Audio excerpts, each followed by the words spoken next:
Good morning, everybody. How are we doing? Sammy, United People's TV. That was a bit weird. Good morning. Anyway, it's probably the same as every day. 14th of May. Let's run through all the latest United news as we do every single Monday to Friday at 10 a.m. UK time. We're going to speak through just the latest news around football when it comes to transfers. Also speak about Cunha, Delap. We'll have a little conversation about Garnacho.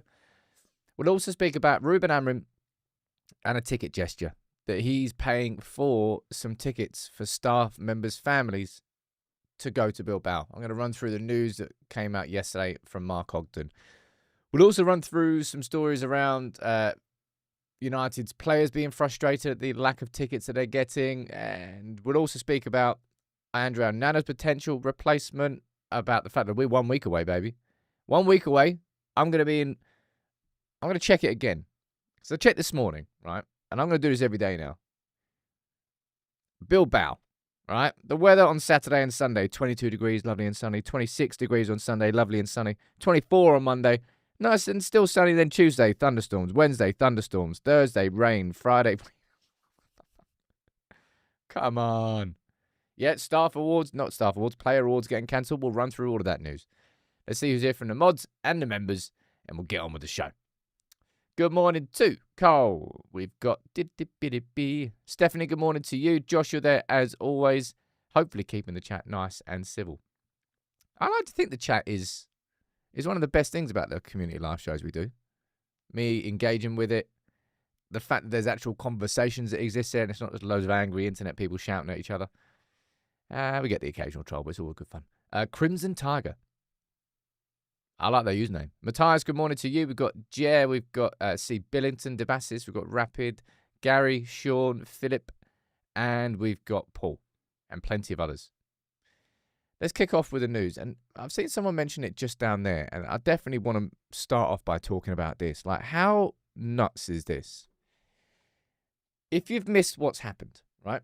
Taiwo, Awani? Yes. The Forest striker. What happened? I think it was a game against Leicester. He was put through. Well, he wasn't put through. He was offside. Like, miles offside. And it's one of those decisions where it's just the rules of modern football where the play is pulled through, and then even if it's like 14 yards offside, they let it play through and then whip out the flag. He massively collided with the post. And as now, you can see there, he's been put into a coma, an induced coma after abdominal surgery, after clashing with the post. All the best in the recovery of that. And I said that a bit blasé, but that rule really is quite stupid.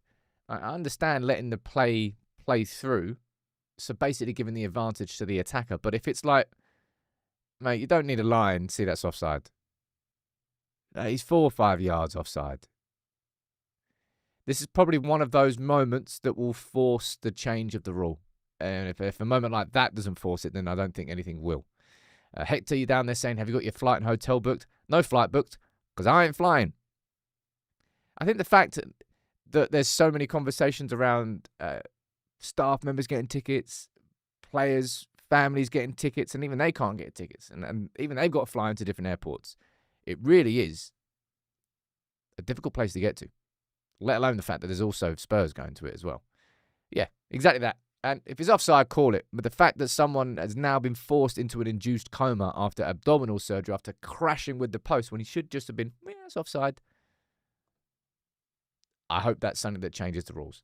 Now, a little bit of random news. This has literally just got announced 1 minute ago, I think. 3 minutes ago. My bad.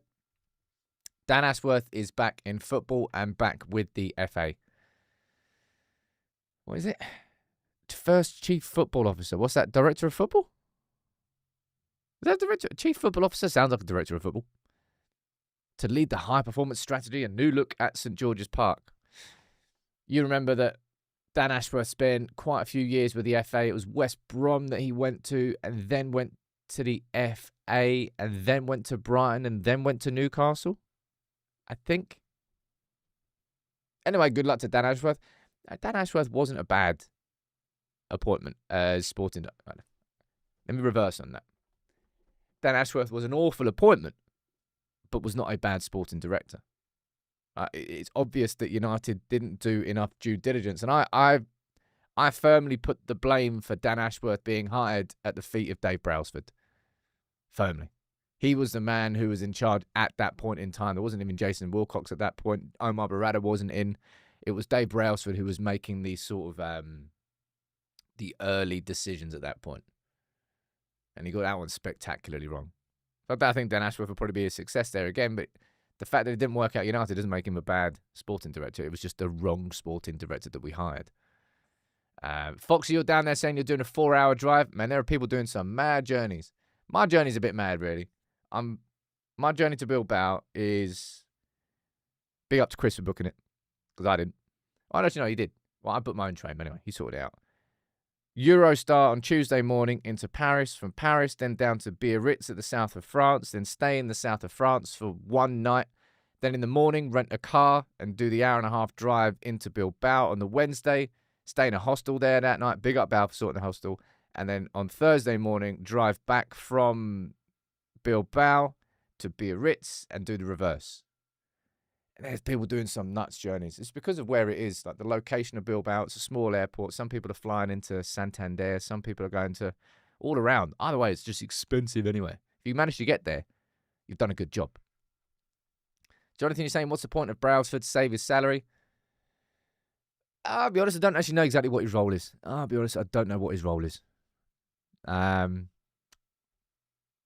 think he's more like a operations man.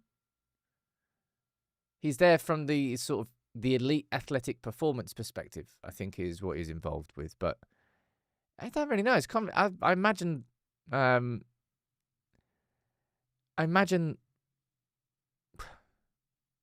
Browsford's almost like a consultant behind the scenes. I don't actually know what his exact role is defined as. I don't know. Go surfing whilst you're in Biarritz. I tried surfing once. I got a half up on the board, and that's about it. Not going to go any further than that. Anyway, speak about transfers. I want to speak about this lad first. And I'll be honest, I'm jealous of this one. I am jealous that United can't be involved in a conversation over Howson from Bournemouth. It just strikes me as the perfect central centre-back. Not just for the Amorim system, but just like a very, very good modern defender. And it's no surprise to hear the Real Madrid are making a move for him. We know what the release clause is. It's £50 million. But just where United currently are and the money that we have and the priorities that we have, we can't spend that much on a centre-back this summer. That's going to be next summer when Maguire leaves, and then we probably spend around about £50 million on a player like him. But Chelsea, Liverpool, Arsenal, all ready to trigger it according to Fabrizio Romano. Real Madrid are having conversations. He's going to be a top-class player. Already kind of is, really. Let's be totally honest. So I'm a little bit jealous of that one, but I just wanted to bring that, just to have that story. And City are now starting to make moves. Answers on a postcard in the chat, right? How much do you think City are going to spend this summer? What did they spend in January? Like 200 odd million.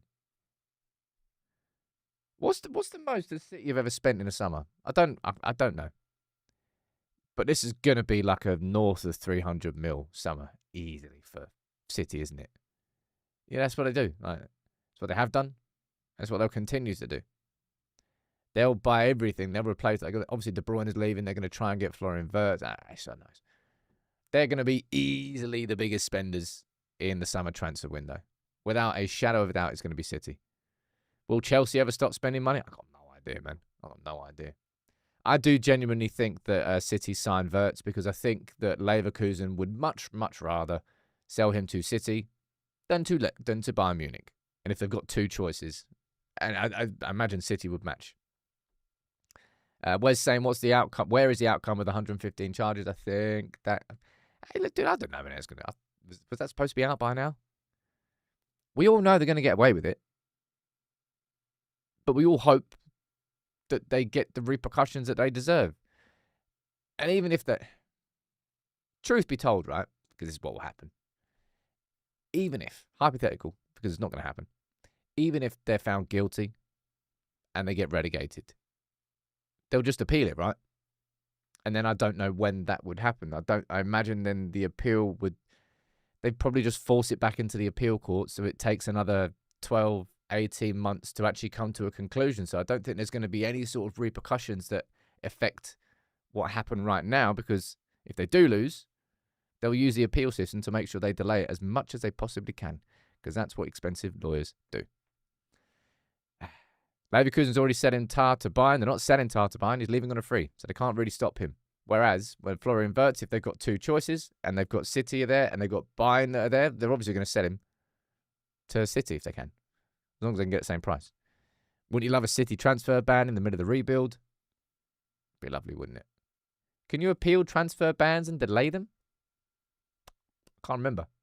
Or does a transfer ban just come in with immediate effect? Got no idea. We'll find out what happens. Joshua, do you want a very easy answer on that one? Why can't we get Wirtz? Mate, we can't even send our staff to a bloody European final, let alone sign what is probably going to be the most expensive individual signing this summer. I imagine Florian Wirtz would be the most expensive. What other players could be in that category? You can let me know. I just wanted to briefly mention this, right? Garnacho. Everybody knows sort of my opinion on Garnacho. I think he's improved this season. I think he's done well. I think he's put his head down, and I think he's developed himself and he's matured himself as a footballer. I also think that this summer he's a player that Manchester United would consider sellable at the right price. And that's why I thought that was a little bit interesting. Napoli are now making moves. I actually didn't look at what position he is. I just kind of presumed. Sudakov. Should probably have looked at his position first, let's be honest, Sam, because if he's a centre-back, he's not exactly going to be a bloody... Oh, there you go. He's an attacking midfielder. Yeah, there you go. Fortunately, I was right. Looks like they're going to be making moves to sign Georgi Sudakov from Shakhtar Donetsk. And maybe that'll impact whether or not Napoli come back in for Garnacho, because at the point of January, after Kvaratskhelia joined PSG, they were like, where are we going? Garnacho, might be able to get Garnacho. Whereas now they've had enough time to do the research, market research, they will probably be able to find somebody else that they would hopefully consider another Kvaratskhelia gem that they can turn into another version of him, rather than spending probably double on that on Garnacho. One to watch, but if that is the case, we'll find out. And he's saying at this point, I can almost finish Sam's sentences when it comes to Casemiro and Garnacho transfers. Yeah, because my opinion's not... I'm not going to chop and change, man.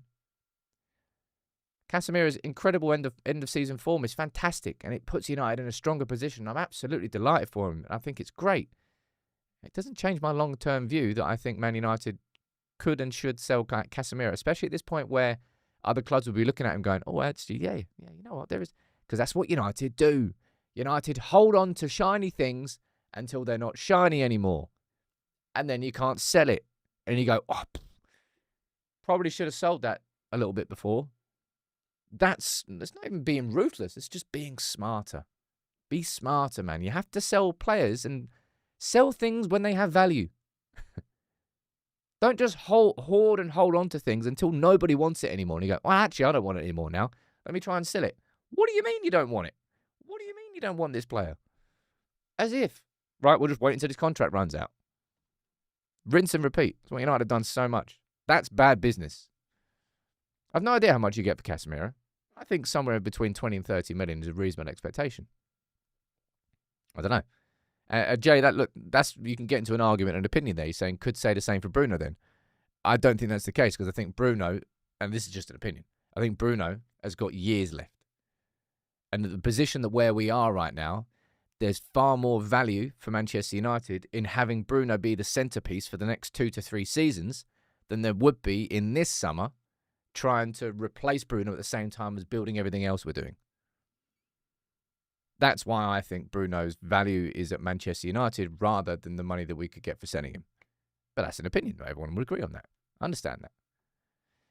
Jonathan saying sad state of affairs that we are even consider we're even considering selling Garnacho.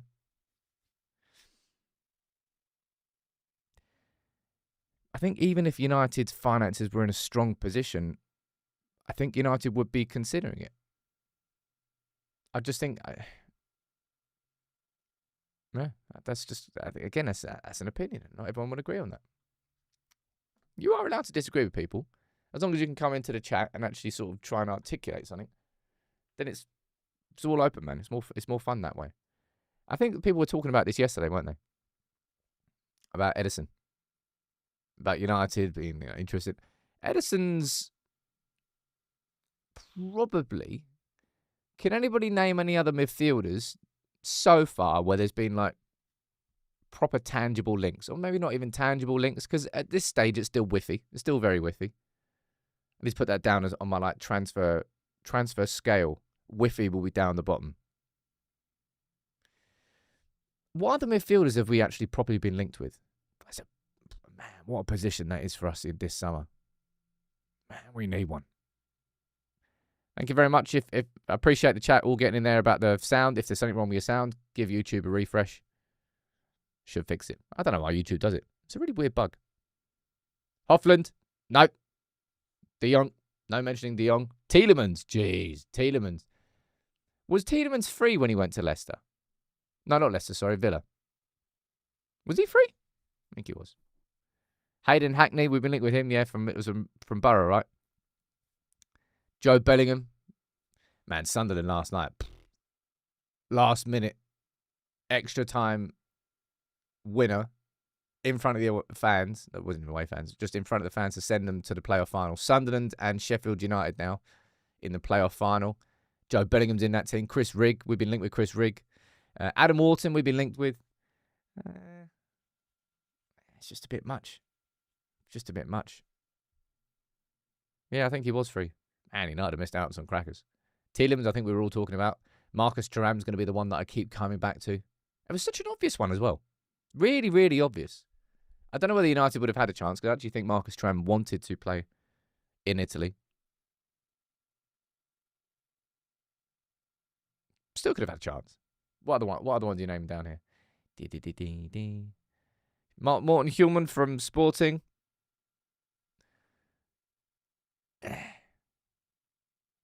I wouldn't be moved by Human that much, if I'm being totally honest. I don't think he's enough of a progressor. Bear in mind that he was brought in to replace Ugarte. Now, of course he would be, but I don't think there's any midfielder right now that I've seen that have gone, yeah, that's one I'm going to get excited about.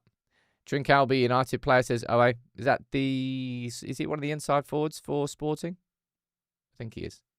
Douglas Luiz from Juve. He's not really had the best of times, has he? Mastantuono. Okay, there's one we've been linked with. The River Plate lad.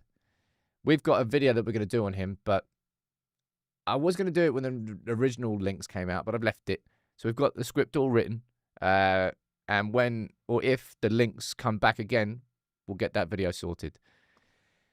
But this is the man, of course, who we have been heavily linked with the most. And this is the update from Fabrizio. And I'm saying update loosely. Right, I'm really saying it loosely. Because he effectively said the exact same thing. It's like Fabrizio can't... It's just the way it goes now. Silence is not an option. You have to fill the silence with the same sentence that you said 2 days before. No changes on the Cunha situation. Talks are ongoing. Positive on both sides. Deal remains advanced. Working on the agreement. There is no update on Cunha. Right? And it does kind of feel to me at this point that his release clause probably doesn't become active until the end of the season, which is in 11 days' time. We know what it is. It's £62.5 million, I think it is. And United will just be trying to negotiate so we can get a better set of payment terms. Spread over 5 years, rather than paying it all up front. The wages won't be an issue. I see Cunha as our first signing. Right? I see Cunha as United's first signing, and I see it as a very good signing. I really do. I know that I've been wrong about some signings. Just like everybody is, right? But I fully agree with a lot of people that feel United could really do with signing players who have Premier League experience. I see a lot of value in that for us this season, this summer in particular. And we'll speak about Delap next. And I know that Delap is one that splits opinion, but I don't think Cunha is. Strolly is saying he's exactly what we need in the Amorim system. I just think Cunha is exactly the sort of player that you just need in any system. I think he's kind of good enough to play in a couple of roles. He can play as centre forward. He can play as sort of a supporting striker. He can play as a left or a right inside forward as well. He's just the sort of person I think he strikes me as an infectious character. And I mean that in a good way. He strikes me as a sort of player. I can see similarities between him and Bruno. I don't think he'll be able to have the same sort of impact that Bruno has. But I think Bruno will be happy to have him in the team. Because I think he'll have somebody who will sort of champion what Bruno's trying to do. And that's what United need to do. You need to get a majority in that dressing room that all have that same mentality and approach. Because then it takes over. And then the dressing room sort of serves itself. Then you don't really have to worry about the dressing room harmony or the attitude or the mentality because you have the right people there. It makes itself. So let's see when this... It might be a bit strong of me to say this, but it feels like a case of when and not if with Cunha. We've moved early. We've got ahead of anybody who wanted him. And we're just discussing the finalities of the agreement. Siraj saying he's got a lot of flair. We've got our sort of profile video on Cunha. We've got it ready to go. We've had it ready for a while, but we're going to keep it until the news is confirmed. And then I think you would enjoy that video. I definitely enjoy that video. It helps he's aggressive. Of course he is. But we need some fight in our players. I just realised, was there ever any links to Elise before? Yeah, there was. There was definitely links to Elise. I had Elise down as my dream signing, I think, last summer. And he's absolutely walloped it at Bayern. Absolutely walloped it. And make sure I didn't miss any super chats down here. Did. No, I didn't. Carl, welcome as a squad member, dude. Carl McNeil. That's a Clark, isn't he? And strength of personality. It's a good way to frame it. It's exactly what we need. We need, I think this is what I've said. I've already done a video on this. Manchester United need footballers, need players who don't shy away from being hated. And instead, it's not like they welcome it, but they're happy to be the villain if it means success follows. Certain people, certain personalities, certain players. You kind of want to please everybody. And it's basically impossible in the modern world. You can't. There is always going to be somebody who is offended by something you either did or didn't say. That's just the way it works. And it makes it more difficult to navigate. But certain people have the sort of ability to just kind of brush through all of that. So hate me if you want, man, but I'm literally the best. You can't stop me. That's what we need at this football club. United need to get used to being hated again rather than pitied. We're a pitied football club now. Exactly that. We need more devils. I think that's what was written on the thumbnail. Everyone was like, that's a terrifying thumbnail. I thought it was pretty good. Oblak. Someone mentioning Oblak. How old's he now? No idea. Anyway. Move on to the next transfer news. Of course, we're going to be speaking about the Amorim stuff just after we finish the transfer news. It was a busy show today. Liam Delap, and this is just the latest that's being reported from Cavi Solihull, so it's a little bit whiffy. From Sky Sports. Probably about a 2 on the whiff scale. 2 out of 5. Not full whiff, but it's a bit whiffy. United believed to be in pole position to sign Liam Delap. Has the release clauses attracting interest from a number of Premier League clubs, and United are believed to be front runners. Striker's decision could be swayed by the success in the Europa League final. Come on, man. Again, that's such a non-update. He'd be happy to move to Old Trafford. His final decision could be swayed by the Europa League final. Newcastle and Chelsea want to sign him. These guys are starving out here, aren't they? They really are starving. I think if we win the Europa League final, I've already made my prediction. Let's see if I'm right or wrong. I think we'll have conversations around Gyökeres. With Delap, honest opinion on this, and we're going to be recording a video and preparing it in the background on Delap this week, I think. I think people are... I think anybody who just looks down on Liam Delap because Ipswich are getting relegated, I think is quite a narrow-minded view. And John saying, Liam Delap, there he is, our level of striker. Mate, we're going to finish 17th in the league this year. Quite literally is our level. Do I see Delap as somebody who comes in and scores 25 goals for United next season and we're sorted and solved? I mean, Frobman, he's saying a one-season wonder for what? A 21-year-old striker playing his first season in the Premier League is a one-season wonder. I mean, it wasn't that wonderful a season. It was just, like, I think he'd be a good player. I think he'd be a good signing. And I think that's like, people want great signings and great players. And if they're not great signings and great players, then there's sort of an anger towards it. I look at Delap and I think, probably would be a good signing for United. I think he'd probably end up being a good player for United. Could be a great player. I don't particularly think he would be a great player, but I don't know the ceiling or the scale of it. We can't afford Osimhen. I don't think anybody can afford Osimhen's wages. He's probably going to go Saudi. Just be annoyed at him about that.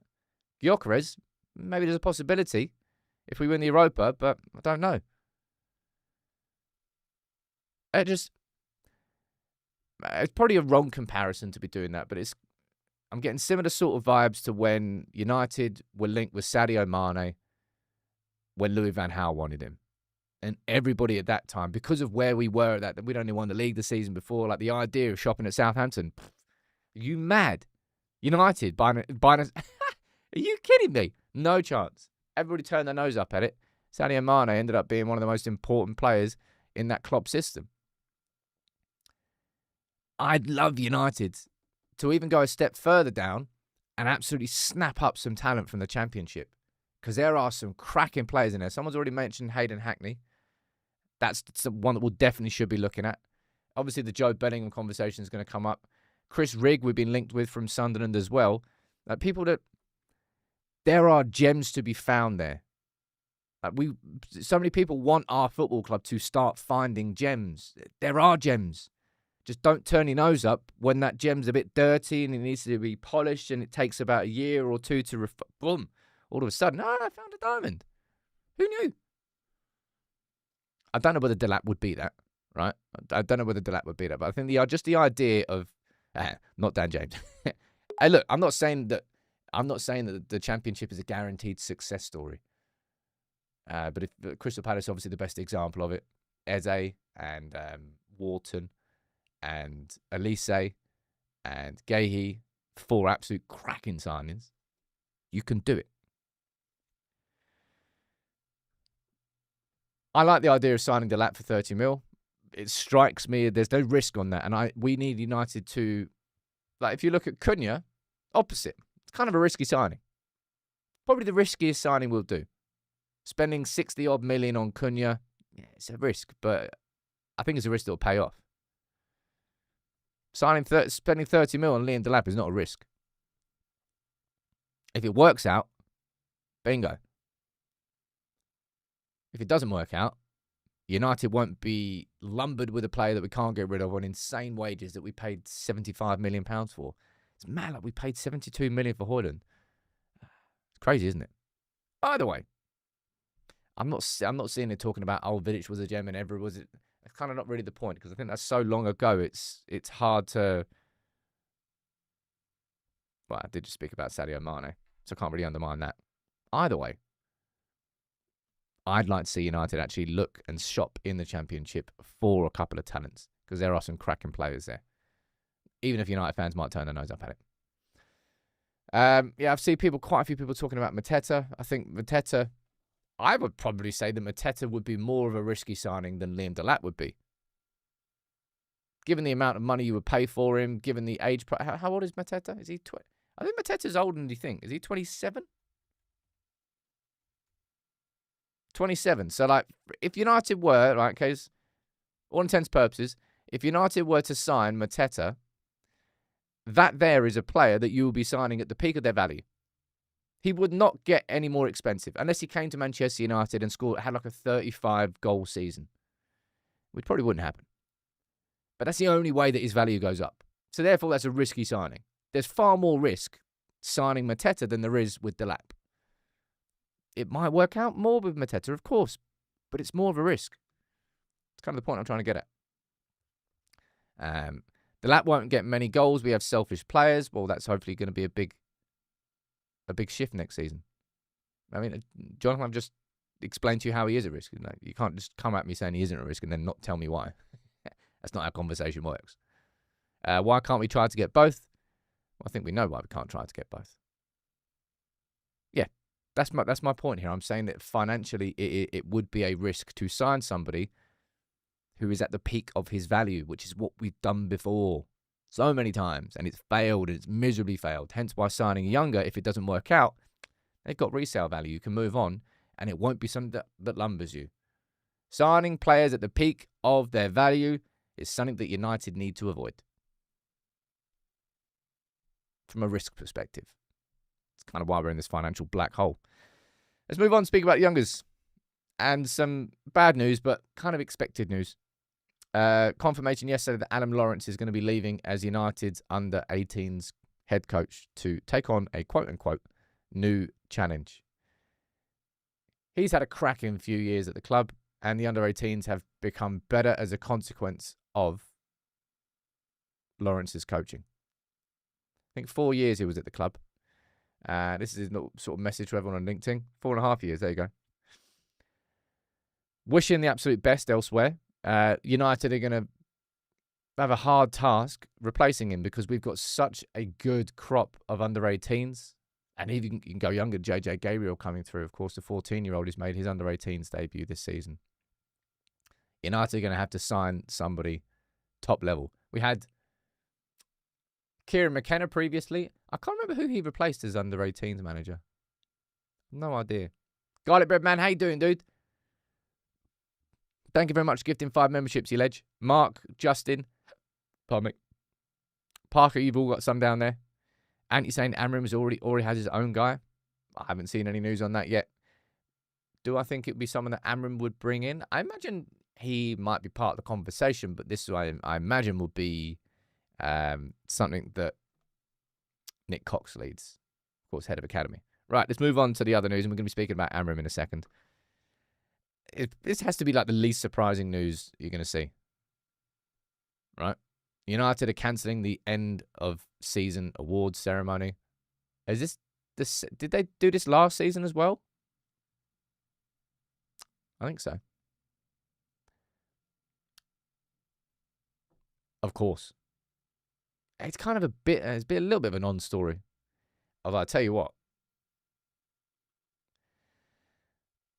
I hope for United's sake that they win the Europa League final. Because if they don't win the Europa League final, the atmosphere for that final game against Villa, 4 days later, if we lose the final after the season that we've had, to then lose a final, to then have that game 4 days later, and then do an award ceremony before it, I imagine it's going to be quite a lot of booze. Quite a lot of booze. I mean, it has to be done. There's no way they should have an award ceremony. And now that you've said that, it's unfair on the ladies in the academy. I said that last season, so it definitely happened last season because the lads won a bloody treble. Right? Either way, it's not exactly a surprise to hear that, is it? I don't even want to see presentations on the pitch, says Mr. Smith. I think it would just be on the sidelines, wouldn't it? Be like, trophy, photo, off you pop.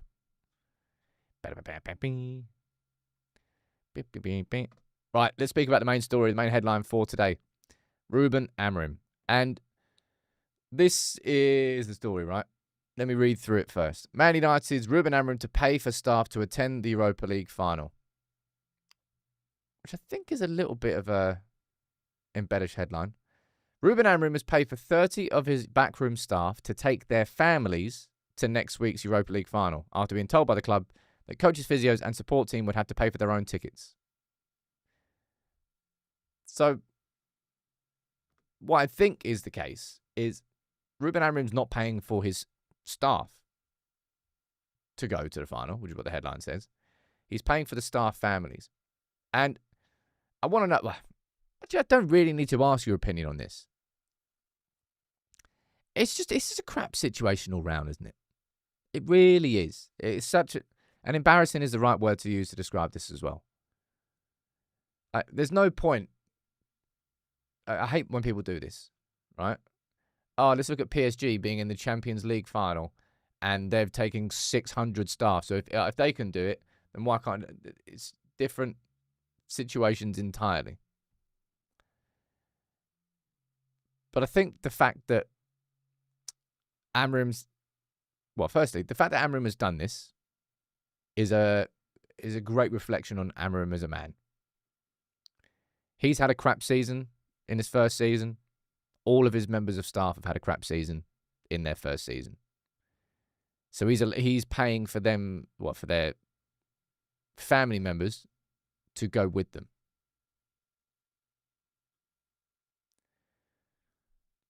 Mate, the fact that we've got still one of the top 3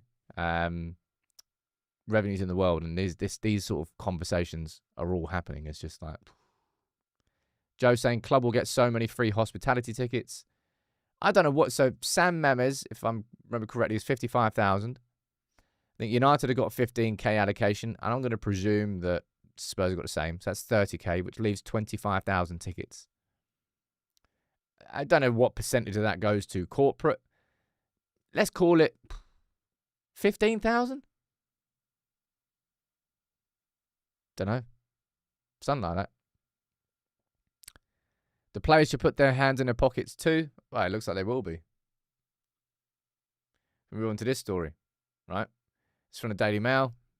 I know, it's got to take a little bit of pinch of salt. United stars are unhappy after only being offered 2 tickets per player for the family. And this is what I mean about how difficult it is to get to Bilbao, right? Read this. United are giving their players 2 complimentary tickets for friends and family and seats on a chartered flight to Spain, which lands in Santander. So even for the chartered flight for players' family members, it doesn't land in Bilbao. It lands in Santander, which is like an hour's drive away. That's how mad it is to get there. And then even if they do that, they won't get the chance to celebrate because the return flight takes off at 2:15 a.m. from Santander. So you need to leave the stadium to go in a car to get back to the airport to then fly back at 2:15 in the morning. It's just madness all round, really. Tickets for everyone.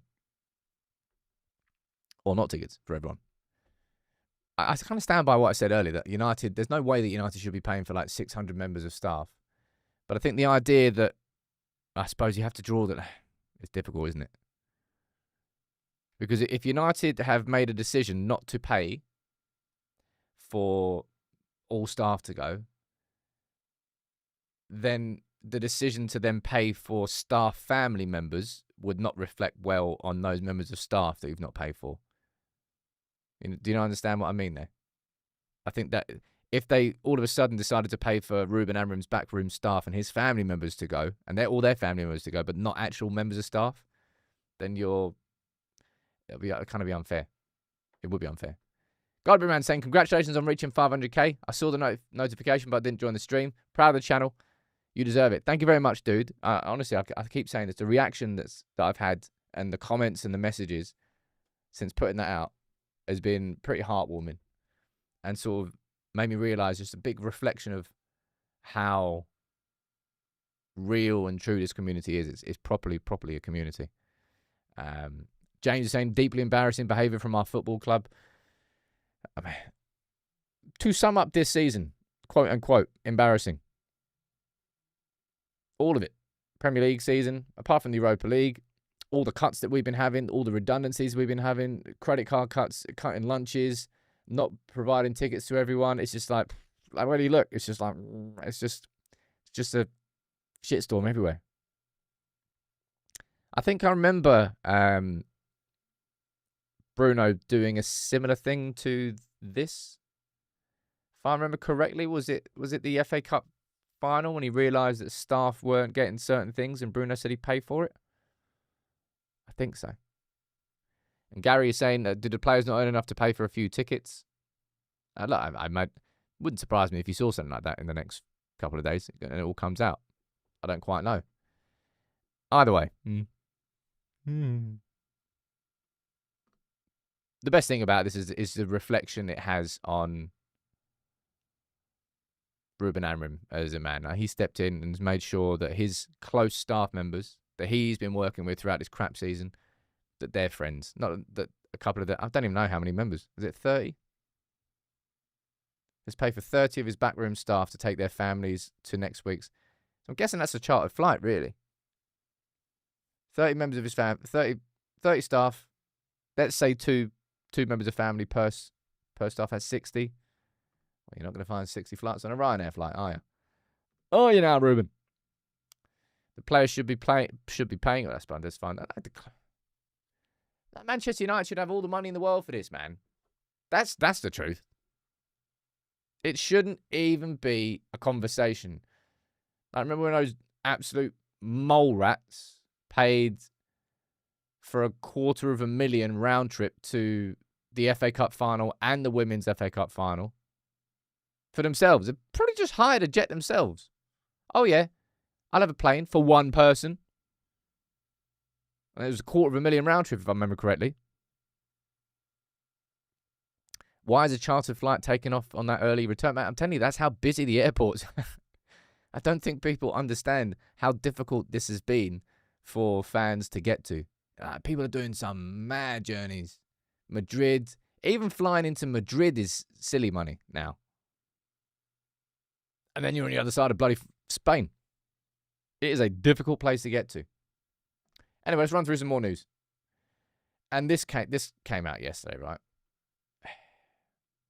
Well, not this. I sent this tweet out, was it 2 days ago? I think it was 2 days ago. And I did it in jest. Saw Amorim sitting down with an interview with Sky Sports, and I was like, oh, season 1, episode 465 of Amorim's interviews. Because I thought I was being extreme. And I really wasn't. Right? Look at this. The numbers came out yesterday on how many interviews Amorim has done. And it's 491. From the Premier League games, 296 into. They're talking about all the pre-match and post-match press conferences. Look at that. 175 post-match Premier League interviews. It must mean that Ruben Amorim, what? Is that 5 times 4 times 4? Does that mean after every game there's 7 interviews with different stakeholders in different countries? Is that right? 491. I mean, I knew that I'd seen that a lot. Didn't quite realise that he'd done it 491 times. You remember after week 1, when Ruben came in, he was like, the one big shift and one big change I can see is the amount of interviews that we are doing. He said that right in week 1. Anthony, yeah, let's get Amorim on here. Hey, Amorim, do you want to come for another interview on United People's TV? I know you've only done 490. Come on, you may as well make it 500 now, man. Come on. Make it a flat 500. Yeah, I know. It's all part of the contract. It's all part of being one of the biggest clubs in the world. It's the way it goes. This is I wouldn't call it the darker side, but it's the frustrating side of being a club the scale and the size of United. Everybody wants to talk to you. Yeah, imagine doing 491 interviews. Damn. DP saying, why don't the board talk? Let Amorim work. No one wants to talk to bloody Omar Barada after a game, do they? I thought this was quite a cool quote from Ruben. In that interview, he was explaining that prior to coming to Manchester United, I haven't really had a massively difficult period in my career. Now, if you look at the results when he came in March in Sporting, I think they only lost 2 or 3 games that season. Might have been 2. Towards the end of the season, it was Porto and Benfica away. But he's had massive success. Where he's come to United and you know what? It's difficult. And this here, when you have difficult periods, you find out a lot of things about yourself. And it's a cliche of life that is absolutely true.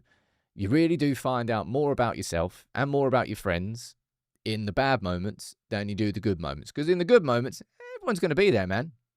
Everyone's buzzing, everyone's smiling, everyone's having a great time.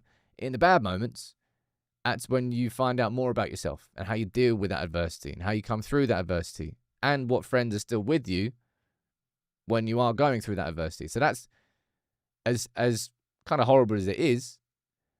You find your best mates in life when you're struggling, because that's when you need them the most. And you will find out more about yourself in life when you're having bad moments. And I think that's kind of what Amorim's hinting towards here. He's learning a lot about himself during this time. And he was saying, I'm pretty happy that I've stayed quite honest and stayed true to myself during this period. Because obviously, it's as far as he's concerned, it's like the first time that he's done it. Oh, it's a good quote from him. Good quote from him. Now, that video I did yesterday was pretty strongly titled, I'll be honest. Certainly for this channel. But kind of something I stand by. Because I really do hate it. And it's something I've just felt it's not that I think players are downing tools and they're trying to get a manager sacked and this and that and that. It's just I'm convinced that players look at games and go, can't be asked. Ooh, I'm excited about that one. Oh, can't be asked. Ooh, yeah, go on, I'll play that one. And there's so much evidence of it now. It's why I'm very, very curious to see what happens against Chelsea on Friday. Because there's been discourse this week about Amorim and being sacked. And that's what my lunchtime video is going to be on. Just my honest opinion on this season so far. And I don't think that the result in the Europa final changes it. I think, for my opinion on Amorim's season, obviously it will bookend it in a far better fashion. But it doesn't really change my opinion on how I think this season has gone, if I'm being totally honest. So I'm going to release that. Gar saying, congrats on 500k. Come on, 1 mil subs with Project 150. Is that the game then? So what is it? How long have we got? So we've got 3 years. 3 years? 3 years. If Project 150 happens, can we get United People TV to 1 million subs by then? That's 3 years. That's 330k subs a year. What's that? 330k. Should we do this? Should we do some calculations? Calculations. Right. Let's get a calculator out. So we do 330,000 divided by 12 divided by 4. So we've only got to put... we ain't going to get there. Divided by 7. So we've got to put on 982 subscribers every single day for the next 3 years. Well, maybe not Project 150 then. We'll go to the next one. Well, you never know. Maybe we're going to have a big boost. So we've only got to put on 1,000 subs each day. That is interesting. But yeah, this is the big one, man. This is the big one. 1 week until we see that. I can't believe that I'm going to have to wear a waterproof jacket. I'm annoyed. I wanted to wear shorts and a t-shirt and to get sunburnt. All right? That's what I wanted. But instead, I'm going to get wet. Feels appropriate for, at least brought some Mancunian weather for the final. 2 English clubs playing. Coming in. Have some rain. Yeah, Mr. Smith, of course. I hope that's the case. When it comes to growth, it is quite exponential. It's weird. It's like the first 100,000 subscribers is such a slog. Once you get there, it kind of just goes a bit bigger, a bit quicker. And hopefully, once you reach 500, it also does that same thing because people... It's the same sort of thing. I don't know why the analogy's coming to my head. It's like when you buy something on Amazon and you see there's loads of reviews, you trust it a bit more. When you see a channel that's got X amount of subscribers, you trust it a bit more because they must be established. They must know what they're doing. You don't get you get a plaque at 100. Where's my plaque?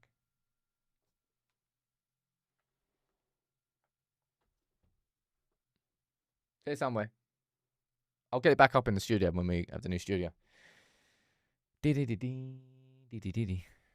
Come to Brazil. Go on, Ed. Who's paying for me to go to Brazil?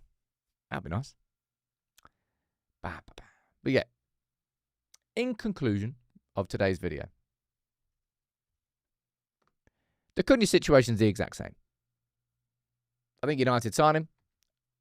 Might be a bit strong saying it's a case of when and not if. It's kind of what it feels like. Delap, I think I understand the doubts around Delap, but I think the idea of just completely turning your nose up at Delap simply because of who he plays for, I think is short-sighted, if I'm being totally honest. And yeah, while news of United being totally skint and not paying for staff is bad news, the fact that Amorim has stepped in for his own backroom staff, I think that will only help build the bond between him and his backroom staff, which does go a long way. So I think that's pretty cool. And maybe you'll see something about the players stepping in. Don't know. What are we saying down here in the comments? Yeah, you do get a plaque for $1 million. You get a plaque for 100,000 and a plaque for $1 million. You get nothing for 500,000. It's unbelievable, Jeff. Unbelievable, Jeff. But look, thank you all for tuning in, as always, this morning. If you can, please do drop a like on the video. It makes a big, big difference. I'll be back here tomorrow. As always, lunchtime videos are going to be on Ruben Amorim. Just my opinion on the season so far as an overall. And yeah, tomorrow I might do a Chelsea 11. I might not. We'll figure that one out.